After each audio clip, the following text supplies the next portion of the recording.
dormait pas la nuit. Pendant 2 ans, tu lui as perturbé son sommeil. Quand tes parents, à 4 heures du matin, ils sont levés pour aller travailler, pour t'acheter des vêtements. Quand lorsque tu es malade, ta mère, elle trouve pas le sommeil. Même quand tu as 30 ou 40 ans, si tu rentres à 1 heure du matin, ta mère, elle t'attend encore pour demander de tes nouvelles ou pour te préparer à manger. Qui va se comporter avec toi si c'est pas ta mère et ton père? Qui va se comporter comme ça avec toi? Et nous, on est gentils avec nos copains.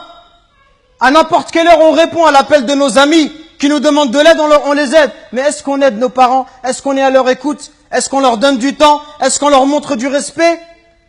Les anciens, ils disaient, Zayd al-Abidin, le petit-fils de Ali ibn Abi Talib, on lui disait, toi, t'es quelqu'un de très bon avec tes parents, pourquoi tu manges jamais avec ta mère? Il dit, parce que j'ai peur, si ma mère, elle voit dans l'assiette quelque chose qu'elle a envie de prendre, et si je le prends avant elle, j'ai peur qu'Allah, il compte cela comme de la désobéissance. Et il disait rien d'étonnant à cela. Il disait, ceux qui ont vécu avant nous, ils considéraient comme un manque de respect envers les parents que d'habiter au premier étage et que de laisser habiter les parents au rez-de-chaussée. Regardez jusqu'où ça allait. Allahu Akbar. Le simple fait d'être au-dessus de sa mère, au premier étage, sa mère au rez-de-chaussée, ils considéraient ça comme un manque de respect. Et d'autres chez les Sahaba, ils disaient, quand il y avait un scorpion qui est rentré dans un trou, il a mis sa main et il s'est fait piquer. On lui dit, pourquoi tu mets ta main alors qu'il y a un scorpion? Il dit, parce que j'ai peur que ce scorpion il sorte et qu'il ne pique ma mère. Regardez le respect. Et regardez aujourd'hui l'attitude des enfants envers les parents. Regardez ne serait-ce que le regard, les yeux.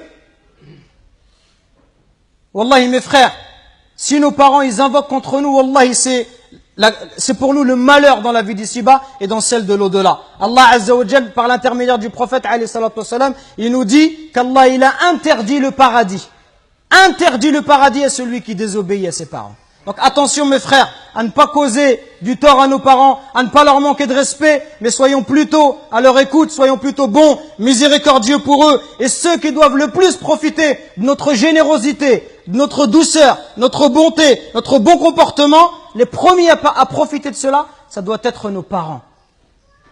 Parce que viendra un jour où ils vont partir, et le jour où ils vont partir, tu vas regretter. Et tu vas dire, ah, si je pouvais encore faire du khair à mon père, si je pouvais encore faire du khair à ma mère.